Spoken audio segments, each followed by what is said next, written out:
Hello, you wonderful people. So for today's video, I am continuing my Trails of Cold Steel 4 discussion. If you haven't seen the previous part, go ahead and check that out. But obviously just continue just random stuff that's on my mind. Something I was thinking about just before I pressed record was the fact of the matter is the whole Ashen Chevalier thing doesn't come up as much, because I was wondering if that was going to play a bigger role than what it was going to do in 3. Because obviously, like, 3 is after the events of, like, you know, like, obviously the world's had more time with him being an Ashen Chevalier, because Rean even talked about it in 3 that he avoided too many interviews because he didn't, you know, he tried to avoid them as much as possible. But him being the Ashen Chevalier didn't come up to, I mean, for one, when he does get referenced, people are like, oh, you look like the Ashen Chevalier, but, you know, the few times it does come up, people are like, nah, he looks different, because obviously because of his look.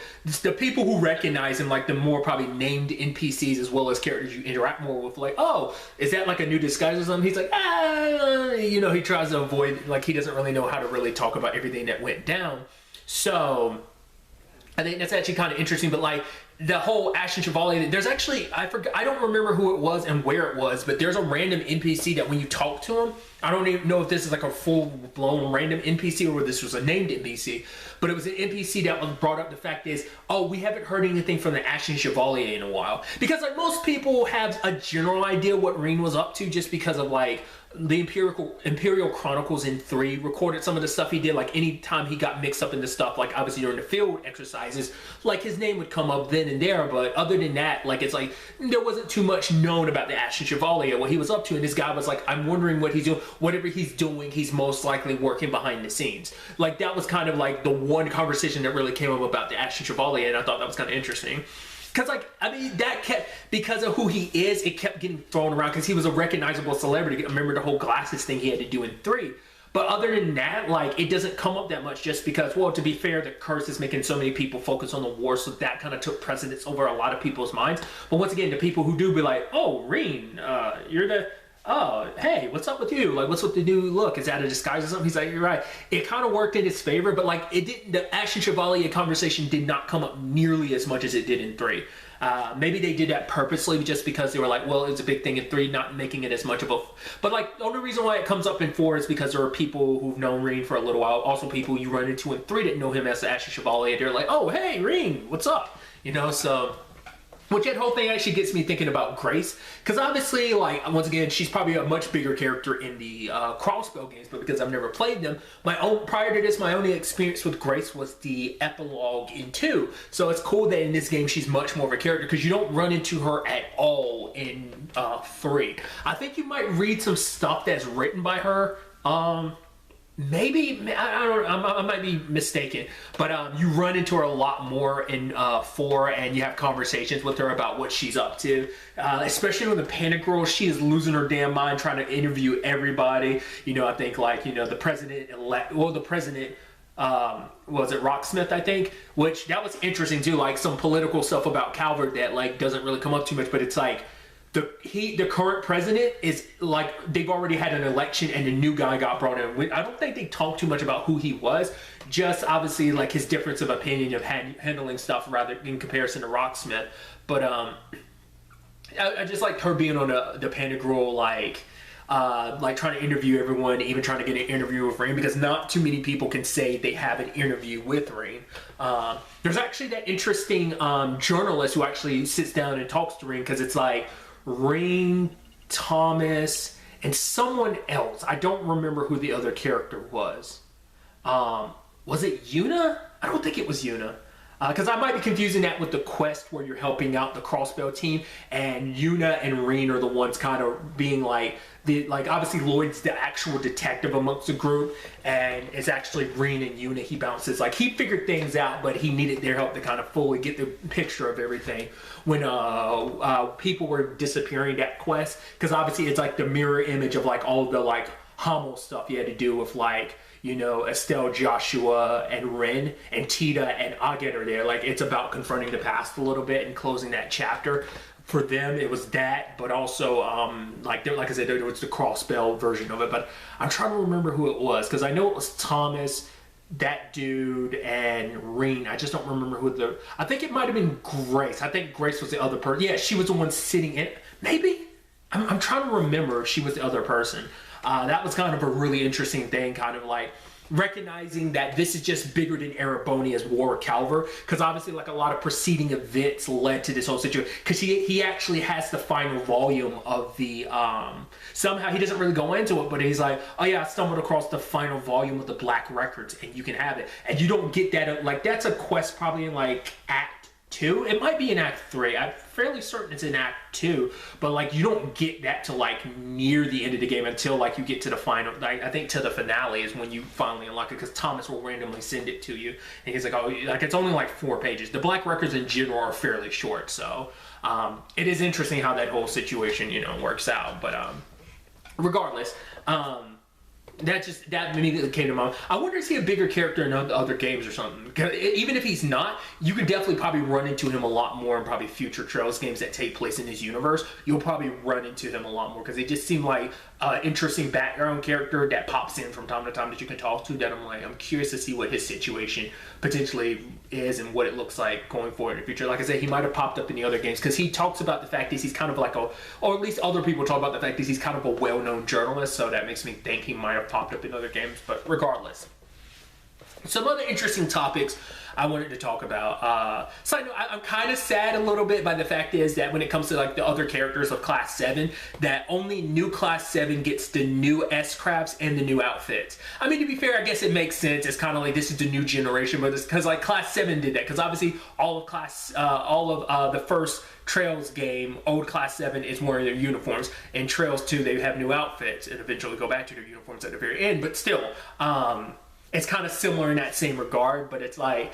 I'm kind of bummed like they're the only ones that get, outside of old Class 7, the only person that gets a new S-Craft is Crow. He gets a second one, which I think is actually very interesting, and it makes sense because his first involves his guns, but his whole, and I thought that was so interesting to add another character, because I would have thought Ash's character would have eventually been like that, but it never was. And when I was playing 3, because obviously his switch axe can turn into a scythe, but it only turns into a scythe once permanently in battle, and that's when you're fighting, I want to say the Jaegers. I want to say it was either the Northern Jaegers. I want to say it was during your fight with Nihon that he turns it into an axe, and it stays like that for the fight. But usually it only transforms into an axe during certain techniques, like his Void Breaker, as well as both of his S-Crafts. Which, speaking of their S-Crafts, is actually pretty dope. Because I feel like the intro to this doesn't spoil as much as the previous games do. Because I mean, obviously a lot of stuff is out of context and it's like hyper like animated to be like, because obviously like in 3, like the fight, Rean and Siegfried do have a fight, but it's not obviously, I mean, you know, it's not what it looks like in the opening movie. But like, I think it's interesting. The opening movie has little spoilers, but it doesn't, I feel like it even spoils less than like 1, 2, or 3's opening. It doesn't really give you context of what exactly goes down. To a certain extent it does, like especially stuff with Rean. But that's where it's like, if you look at the intro, it actually spoils the new S-Crafts. That's one of the big things. And I thought that was kind of interesting, because like new Class 7 is the focus of it. And old Class 7, like how other characters are treated, where you just see like a sliding panel of all the different characters. Like that's where old Class 7 kind of gets labeled as that. But new Class 7 ends up being the focus with their new outfits as well as their new S-Crafts. But you even get bits and pieces of Rean's Breaking Dawn in it as well. So I thought that was pretty dope. Also, I think this is the first time you've ever really gotten a full-blown scale of like how massive. I don't know whether it was just a perspective, but I'm like, are Divine Knights really that massive that, you know, because obviously they're huge, but the scale isn't that massive as it is in that opening scene, because the opening scene makes Valimar seem enormous, even way bigger than what he is. So I don't know whether it's just the perspective or they really is that much of a, you know, probably character model wise they try not to make them as full scale size as they are. Maybe they are, I don't know. Like I said, maybe it was just a perspective situation, but I just thought that was kind of interesting. But when it came down to everything, I brought them up earlier in the first part, so I want to circle back to them, is Musse and Ash, getting them back part of the crew, because each one of them had their own thing. So for example, with Ash Ash was dealing with the fact is that he found himself, he didn't even go back to Raquel. He went to Hamo. It's like, out of any place, this is where I'm going to end up, where basically my life kind of, the next chapter of my life started. Like, obviously, and I like how that plays into it when he eventually runs into Joshua, because obviously him and Joshua are from there. Because obviously, like, to him, the only two survivors were him and Luve, the Blade Lord.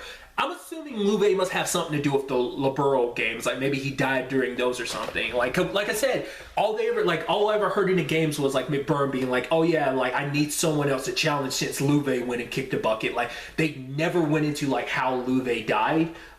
So like I said, maybe that's something that pops up in the Libero games. But I thought it was interesting, like for him, it's just like he blamed himself because it's like he shot the Emperor, and it's like it doesn't matter if I was controlled or not, I'm the one that pulled the trigger. But it took Yuna, Kurt, and Altina, more so anything, like Yuna and Kurt to really like push him to be like, no, you need to snap out of this. Like, are you really just going to let it end this way? You know, because it's like, what about Instructor Rean? He's going through, you think you've got it bad? Like, can you imagine him? Like, he's the one that released the curse, and what he must be feeling now in comparison to you. And that kind of snapped Ash out of it. And so when you do run into like the Jaeger King and Leo and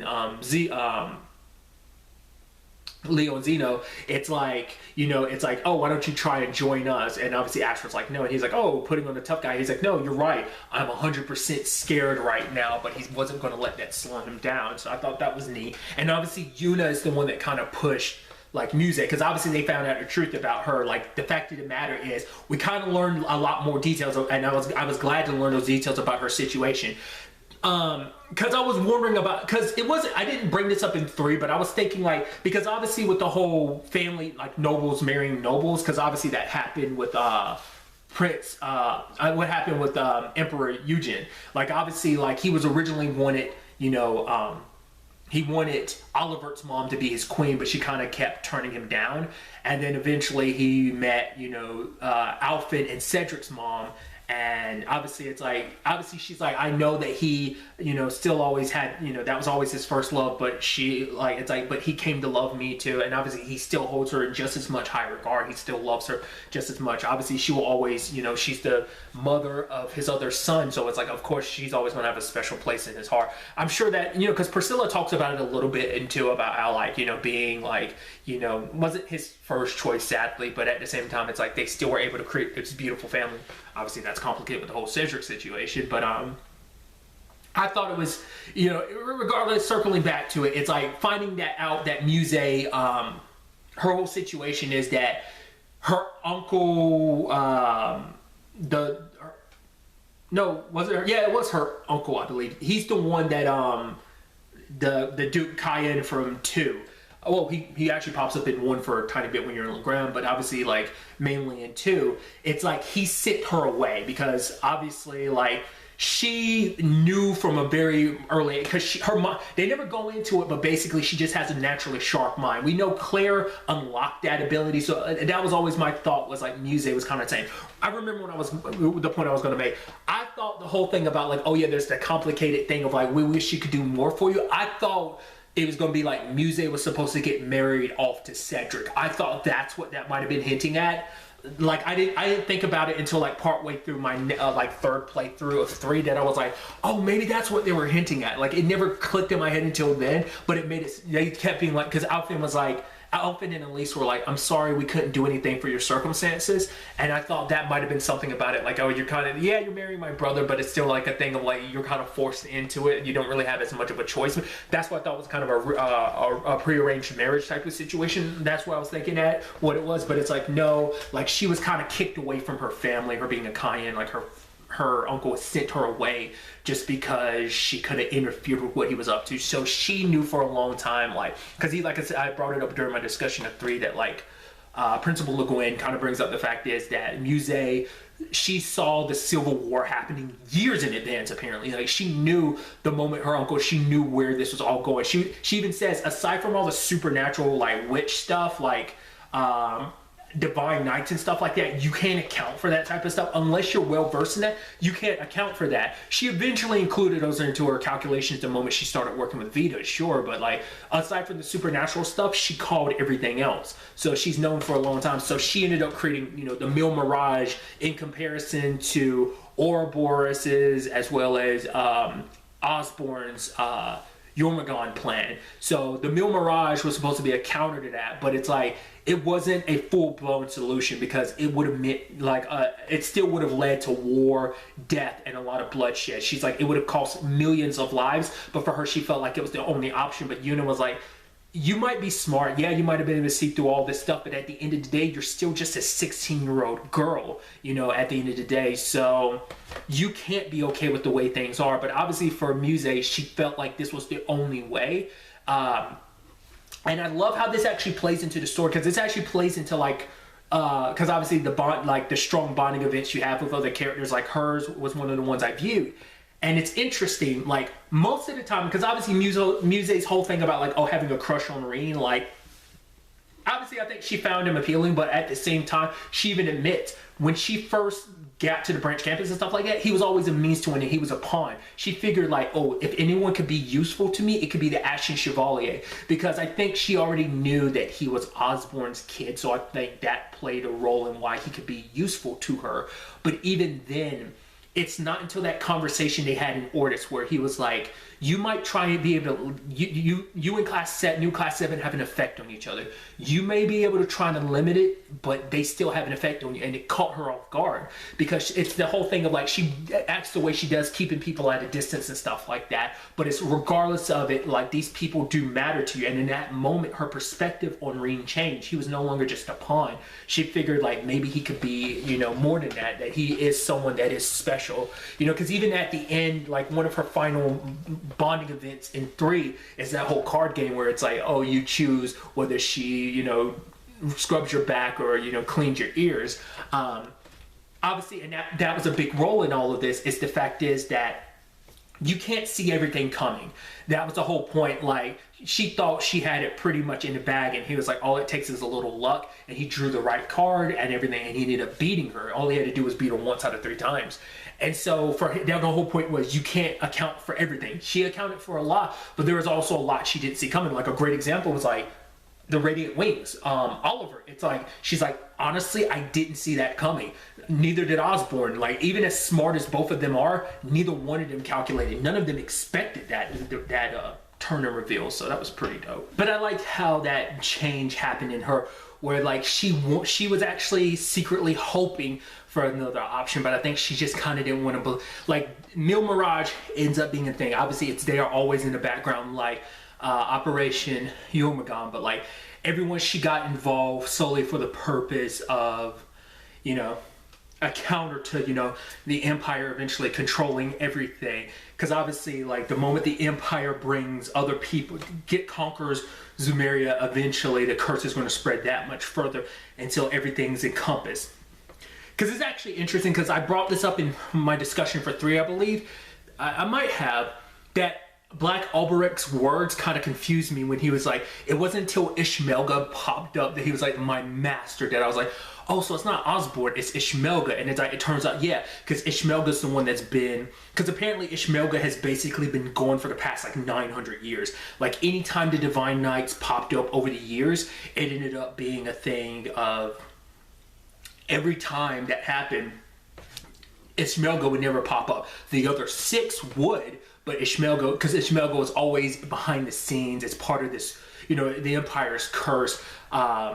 It's actually interesting because it's kind of interesting to know that obviously the curse was, obviously we learned about it in 3, that basically so many things that went down and went wrong in this world, whether it's the Hommel situation, just everything that went down, like it all traces back to Ishmelga, that it's been, you know, corrupting people within the Empire, just, you know, pulling the strings the entire time. It's so interesting because it's like, it seemed like the curse was kind of a different thing, but obviously it's heavily tied in all this, it actually being Ishmelga, that basically all the malice and hatred, like all that strife in humanity, basically unlocked something in it when it was forged, and that ended up leading to it taking control.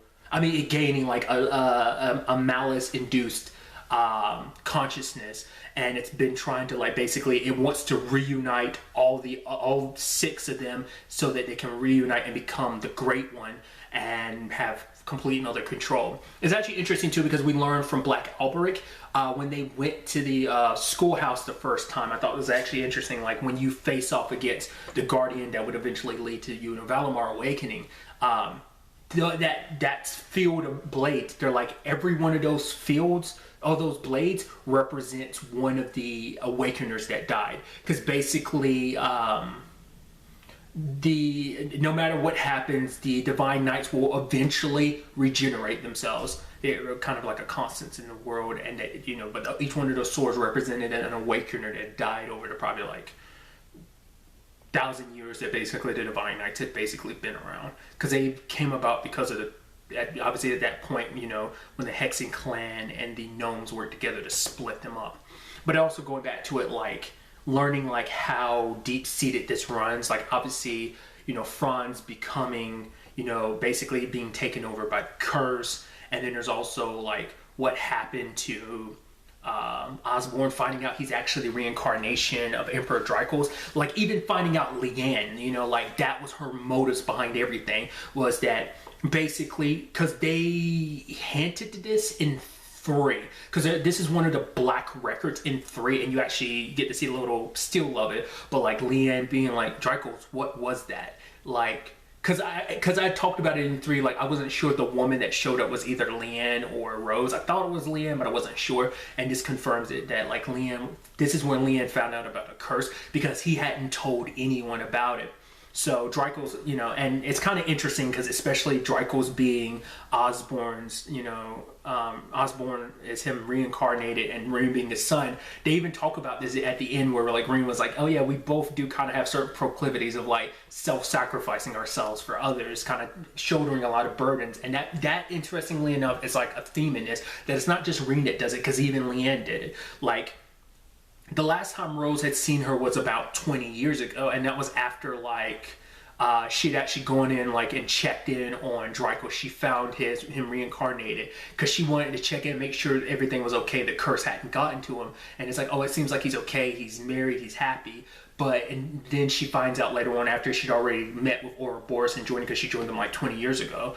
Around that time, she found out later on like she was mistaken, like things were bad, because Ishmelga had manipulated everything so that it could get to that point. It's like, Dracos, your soul is mine, you're going to be mine. And so he was in a vulnerable state. It's like, I don't care, Adios, the devil, whoever, as long as you save my son, I don't care. So that's kind of, and that also explains why, like, Osborne seemed like he had changed, because Olaf had talked about him and Van Dyke having seen that change, but, you know, weren't really sure what happened to him in that time frame after the attack on his home, and him, like, because he had disappeared for like 3 months and then popped up and fixed the whole Homo, you know, Liberal Empire situation. So, but now we get more context to that, and it's because Ishmelga had gotten to him. It's like, oh yeah, I'll save your son, and kind of made him into what essentially an immortal for the purposes of you'll be one, but I gotta give, and that's why, like, you know, because Rean's heart was already damaged, so being an immortal, he took his heart out and gave it to Rean, because he could live without it being an immortal. Because we never really go into the ins and outs, which is like how full scale, like, what I mean, obviously with Lianne, we've seen the scales of like that immortality, but I don't think they ever really explain, you know, I probably missed stuff here and there in 4 that really explains how becoming immortal was just a thing, you know. Like the only conversation you really have in 3 is like, well, Rean's not one, because he's like, obviously I'm growing and aging, but beyond that, it's like, why only certain people? Because obviously, like, you know, you can't say it's being an awakener that makes you an immortal, because Rutger wasn't an awakener until after he came back. Lianne did. You know, she died, but she was already one. She died and came back. But it's like, but look at Rean, he's an awakener, and the same thing didn't apply to him, you know. So there were like inconsistencies with that. I don't know if they really explained like how that immortal situation worked. Like I said, there's some dialogue there that it probably exists that like I missed and didn't quite grasp. Because once again, this is my first time through, so I'll probably lag, much like 1 and 2 and 3, like playing through them multiple times, I latched on to certain things. I'm like, oh, I didn't catch that beforehand, but I did this time, you know, that type of situation. And since I brought her up, Lianne, that was such a tragic situation I didn't see coming, because the way they were setting it up, she was like, you know, after the rivalry and everything, she was accepting defeat, but then it's like, no, like join us, and she's like, yeah, I should live instead of living. I was like, oh man, I was like, is Lianne going to join our side? We already have like Duvali. I'm like, are we going to get the rest of the Star Rider and the Steel Maiden? And then Rufus comes and kills her. I was like, oh, that threw me for a loop. I didn't see that coming, especially the way they were setting it up, because she was reserved for her fate to be like, yeah, I've lived long enough, I'm okay. But then it's like, nope, like, and at that moment, Rufus ended up taking her power. So the Auric Knight ended up getting her knight's wings and everything. That was such a tragedy, especially for Eustace. It's like, how could you do that? Do you have no damn honor? Like, why would you do that? You know? Because I thought that was kind of a neat development too. We're making it, I guess it makes sense too, especially because at the end Rufus is like, all 6 of the other knights are here. Does make you wonder, where is the final knight? He has a smirk across his face. I was like, I guess I should have known that something was going to happen in that case, but you know, him being an awakener and everything, like they never, I guess there's no, like, I guess because everyone has the potential to be one, and I guess you have to go through some trials to basically awaken that in you. Obviously Rean went through them, so did Crow. That is actually kind of interesting, and I thought this was, I wondered, did the game creators just throw this in there? But nearing the end, Sarah made, she literally is like, class 7's the best, and they're like, yeah, it was already said. What? Sarah's like, what? Because Emma said it at the end of 1, if I remember correctly, before you awaken Valimar. And then Crow's like, yeah, that does beg the question. That was one of those times you weren't with us, but how did you become a secondary contractor even though you weren't there? And then the same thing applies to New Class 7. None of them were there when Rean awakened Valimar, but it's just, it becomes like what those people mean to Rean, as if they're that important to Rean. And Rean's like, yeah, like, Sarah's always been a part of Class 7 since the beginning for me, so I guess that's what that kind of reflects, just like this new generation of New Class 7, you know? But I thought that was such a dope little thing, and she just, like, once again, like, her being the butt of the joke sometimes like that, I thought that was pretty dope. They're like, yeah, like, trying to hold on to her youngness, and it's like, yeah, you know, sometimes, I think it was even Musse being like, you know, it must be because Sarah thinks of herself as, you know, and it's like, Ashley's like, oh yeah, she likes to think of herself as a high schooler, and just them being mean and everything too. I just thought that was dope. But circling back to it, because I never really thought about it too much. I was like, right, Sarah wasn't there because she was outside with like Van Dyke and Thomas when that was all going down. And so there's also the situation with they never explain. Oh, I mean, it makes sense because Crow was there. But they never. I guess because being an awakener, he doesn't count as a secondary because like. I guess at the time it would have meant, but it's because he's already an awakener, so he can't be a secondary contractor. I guess they never explained that, but I'm assuming just by proxy that's how that works, because you can never obviously use Crow as, I mean, to be fair, like you're fighting beside Crow like most times, which I think is so dope. That's why I was thinking like, oh, if you had Lianne, you'd have like 3 Divine Knights on your side. That would have been sick, but sadly it didn't play out like that. It's actually interesting because like there's only a handful of times in the game you actually use the Soldats, because more often than not you're facing the rivalries and it involves Rean and Crow. There are later on situations that involve like having one other Soldat, plus like you can, you know, bring in like Musse, Ash, or Kurt, like whoever you need to like switch in and out of characters. Like the last time you have a full-blown Soldat fight, it's like it's not Valimar that leads it, it's actually Crow. He summons Ordine and like 2 of your characters fight alongside him against like some of those new the Zauber Soldats, but also like Rean fights alongside Patrick during the Allen situation. I thought that was pretty dope. Which also brought up an interesting thing because like he uses the Tachi again, which I'm like, that's so dope, because I was wondering like what's going to happen because his Tachi got broke again, so I was like, what are you gonna, but it's like, no, like he uses Millium, you know, the sword of the end, one of the swords of the ends at the very end.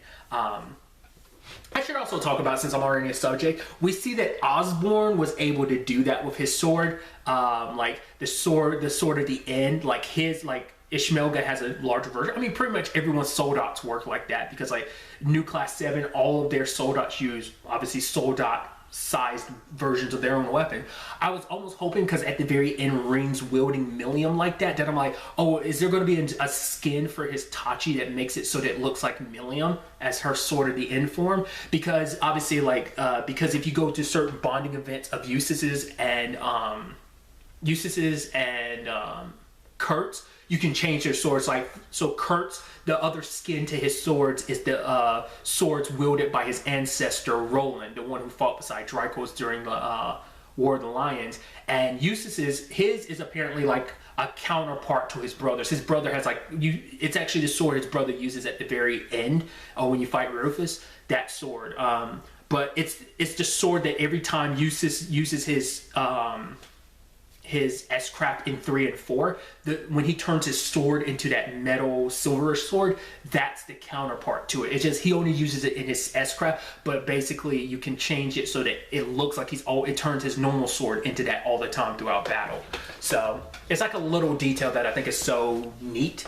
I had it like set so more often than not it was stuck like that, because like I was debating like, should I really do that? But during an event with even though I changed his swords back to normal, like during that final bonding event between Rean and Kurt at Michelin, the swords he brought out weren't his own. They were the Roland swords because I had done that bonding event. So for Eustace, like I'm wondering, because I already changed it back to like look like the other sword, not his original sword. Because partway through I was like, I'll go ahead because I went through the bonding event, so it kind of represents what they went through. Because normally I'm all about. That's why I really like the fact is none of the weapons change in any of the Trails of Cold Steel games. That like despite what new weapons you get, I know some people like being able to see a different weapon. I like the fact is the weapons never change. They look the same consistently all the way through. So like for example, Rean's Tachi has never changed, even though you're always getting new Tachis every game.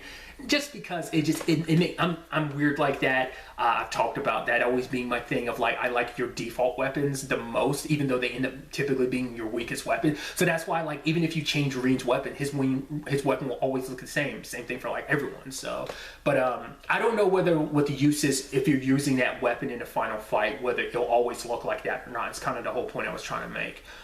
Because I'd already changed it to look like that. So I'm wondering, like, the moment you begin that battle, if you hadn't seen that bonding event, for example, maybe for that one battle only, it changes into that. Just like with Emma, during her fight with McBurn in the Grawl, her weapon turns into the staff, it turns into Rose's staff because Rose had sent it through when they were going into the Grawl. So something like that, for example. I went on a huge ass tangent, but circling back to what I was bringing up, the whole Lianne situation, like obviously Ines, Anea, Duvalie, like mourning her like that, and her using the last bit of her powers as an awakener, sending the last of her knight's powers to Valimar, allowing Valimar to talk again. And it also changes the Millium from red to blue, because basically the curse was still preventing them from fully like getting back control of their consciousness. So most of the game, like Valimar is quiet. You don't get to really talk to Millium except for that moment when they reach out to Rean to let him know like you're not alone, and then everyone comes together and is able to pull him back from being controlled by the curse, So I thought that was a pretty dope element. It actually plays into like 2's theme about like, how in 2 like certain characters would follow you during certain storyline beats. I like that. Obviously that comes back in 4, but I also like that a story reason why they do it with old Class 7 is to be like, hey, when you are out there, like one of us needs to be there to keep an eye on you. He's like, you don't need to. He's like, shut up, we're coming with you to keep an eye on you. So I always thought that was interesting because storytelling wise, it mattered for the characters themselves, like whichever member of New Class 7 was going with him, but it also was for the purposes of keeping an eye on him. I should actually talk about it too. There's actually this quest with Altina in the Hexen Clan village where she actually repairs the pendant that Emma got for it. I was like, oh, that's so interesting that this is some quest, and it's like it's an equipable item for Rean. It basically it basically brings him back to life once in battle. It doesn't break. It's like those proxy puppets, because there's another item that's similar to the proxy puppet that lets you come back to life, but it won't break ever. This is something like that, plus it increases his evasion by like 10% or something like that. But yeah, I thought that was so interesting, because the whole point is that like, because if you do that quest and you talk to Altina as like a bonding event, I don't know, it don't even have to be a bonding event. I think if you just naturally talk to her, she'll give it to you. And like I said, it might be part of the bonding event, I don't remember, but she'll give it to you. And obviously it won't, it's enough to hold back Rean's original powers as an ogre because they made it stronger, but it's not enough to help him with the curse, so it doesn't work the same way.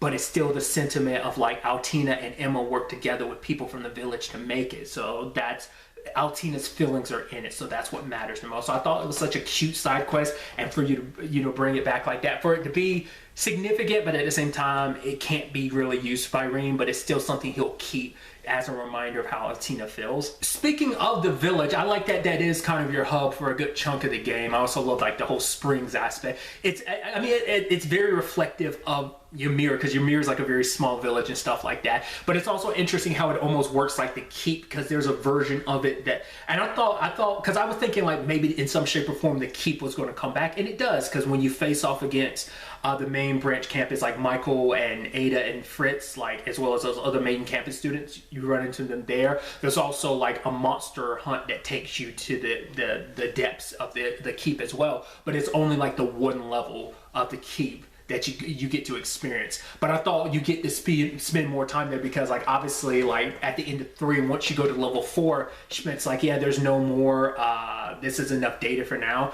Obviously they make up for that by making you go through that place at the beginning, and I thought maybe that'd be constantly throughout the game type of thing, much like, because obviously each of those games is trying to bring back the feeling of like the schoolhouse, like how like obviously in the first game it was like 7 levels of the schoolhouse, but there's only 4 levels of the keep, and that place in the village, there's only like 4 of those as well, and you knock those out like in the first part. So there's no, aside from side quests that take you there, like you don't ever have any real reason to ever go back there, you know, because there's the side quest that basically leads to you fighting Maribel's dolls, and then there's also the quest where like the enhanced Jaegers take over the village. You have to start, you teleport into that place and you walk backwards to go through the woods. I won't lie to you, I was an idiot and went through the entire first level. I was trying to build up some septium anyway, but I thought I had to go to the end to set everything off, but it's like, no, idiot, you're supposed to start off there and then go backwards and go to the woods. That was just a whole thing within itself, but yeah, like I said, I like the hot spring thing. I also like that they made it a thing, like you have to come back with certain characters and you get these little scenes, for example, because I think it was like at one of them, for example, is like Rean and every girl he can potentially have like a romantic relationship with. Like I think it's all of the ladies of old class 7, new class 7. And it's also, I want to say that's when Alphen and Elise are with you as well, if I'm not remembering incorrectly, and Tita's there too, and obviously she's on her own, like, you know, thinking about Agat. I thought that was just kind of like a dope one. So stuff like that, I think it's pretty dope. I thought it was interesting how they handled the bonding events too, because obviously I haven't, like I said, this is my first playthrough, because obviously you can't do this on, you know, well you can, but I choose not to. I'm one of those people that like, I'd rather be able to get all the trophies for like the bonding event stuff, like on a subsequent playthrough when I can see all the bonding events. How like, you know, and like I did this with 1 and 2 where it's like, I did it on my 3rd playthrough. I unlocked all the bonding event trophies, because for those you have to grind those out unless you basically do like 12 or so different playthroughs.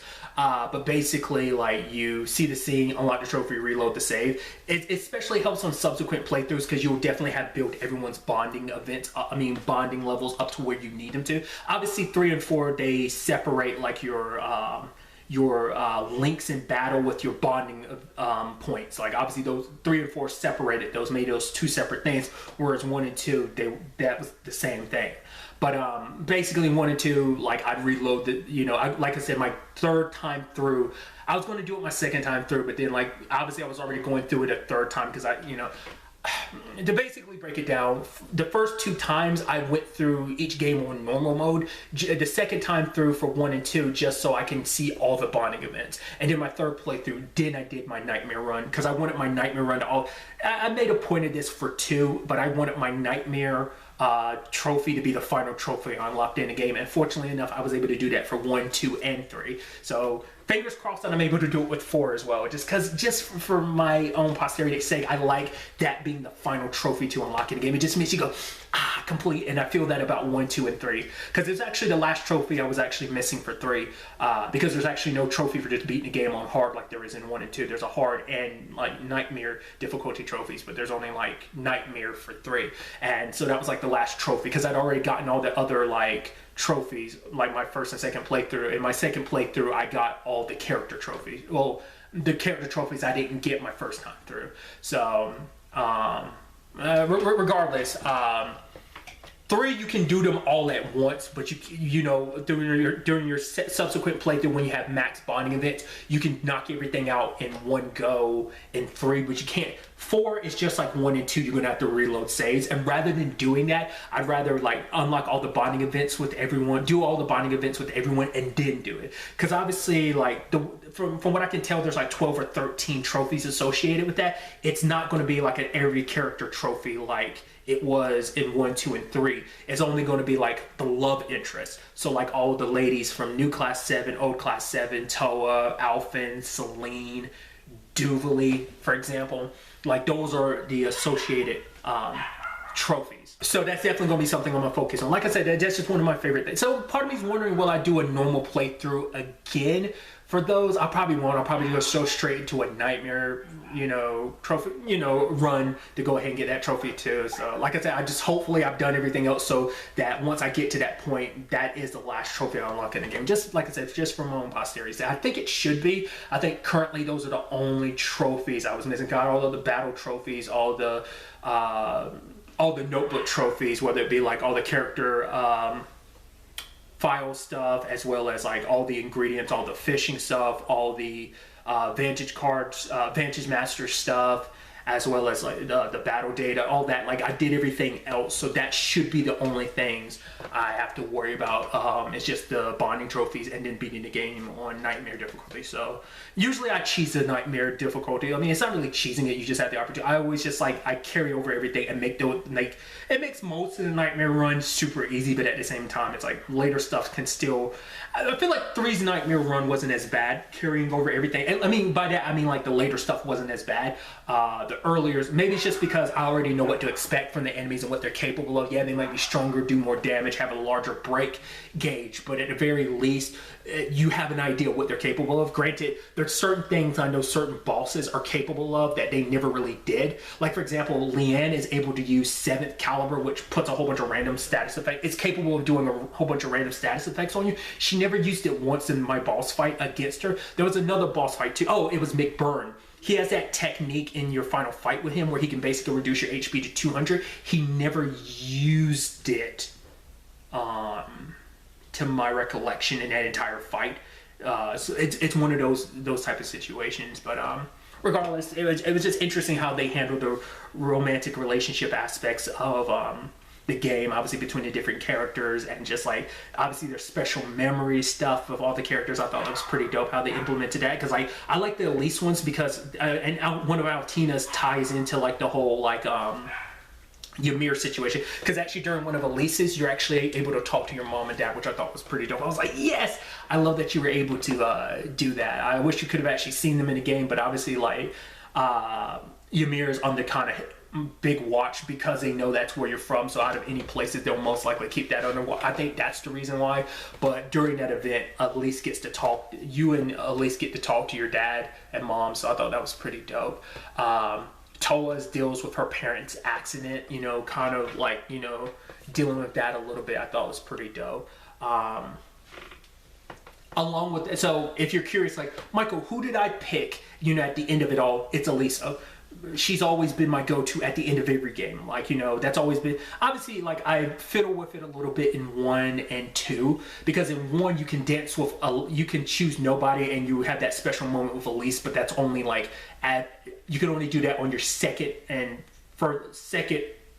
playthroughs on. So second, third, like any time after your second playthrough is the only time that becomes an option.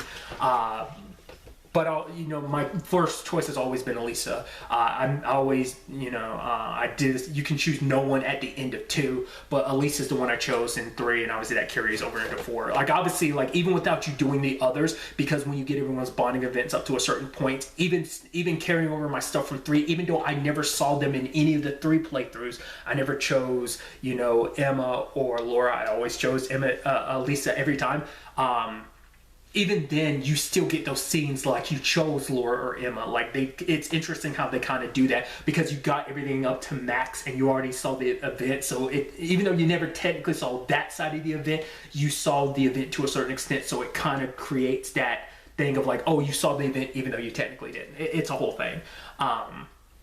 Just because, to me, Alisa and Rean have always been like that thing. Like to me, that's the canon couple. I know it's like your couple. There is no technical canon couple, but like Alisa and Rean have always had that relationship in cutscenes. Like when, like obviously they get reunited, and in 2, it's like, you know, in Nord, it's like, oh, they hug. They get reunited in Crossbell, they hug, and everyone's like, whoa, this intimate hug. You know, Sharon always cracks jokes about it, in, you know, in 3, but to me, also, they have the most adorable winning pose too. Rean's like, thanks for always being there for me, Elise. And he holds out her hand, and she's like, of course, Rean, anything for you, and takes his hand. I was like, to me, that's so fucking adorable. Then I'm like, come on, they're the obvious couple. But obviously, everyone's got their waifu. I always talk about it. I'm very milquetoast. I'm very bread and butter, because like I'm very milquetoast and plain, in the sense that like I always go for the character hookups that are just there, just because I'm like, those are always the one I want that this story puts together. Some people always, like I said, they fight against that. They don't like a great example would be like Itsuki and Tsubasa, if you're familiar with Tokyo Mirage Sessions. Like that's the canon couple. For some people it's like, you know, that's the obvious thing that they push towards you story wise. Like I'd rather, like, you know, because I always joke back to it, because of the Super Best Friends play, they did an LP of that. Anytime they had a chance, they basically shit on Oribe just for that purpose. But there's a technique that you never get to unlock if you never if you basically do that. So they missed out on that, because they chose the jokey route of shitting on Oribe and not, like, you know, saying the more complimentary stuff. So that's the whole thing. So like some people fight against it. I'm one of those people that's like, nah, lean into it. Like Alisa and Rean, that's to me the canon, you know. So but they just, it's always been there since the beginning. It's been pretty clear that there's always been a thing for them. So that's why I'm like, to me it's the canon relationship. But I'm sure for other people it's like, no, there is no canon relationship. But I feel like there's more of a canon relationship in this than it is like in any Persona game. But that's neither here nor there yet, even though it is technically here nor there. Regardless, I've kind of went off running my mouth for quite a while, so I'm going to end this part of the discussion, and I will continue sharing my thoughts about everything in the next part. But really, that's all I wanted to talk about. Till the next time we meet, be happy, be safe, live life to the fullest, and enjoy it. Good day, and good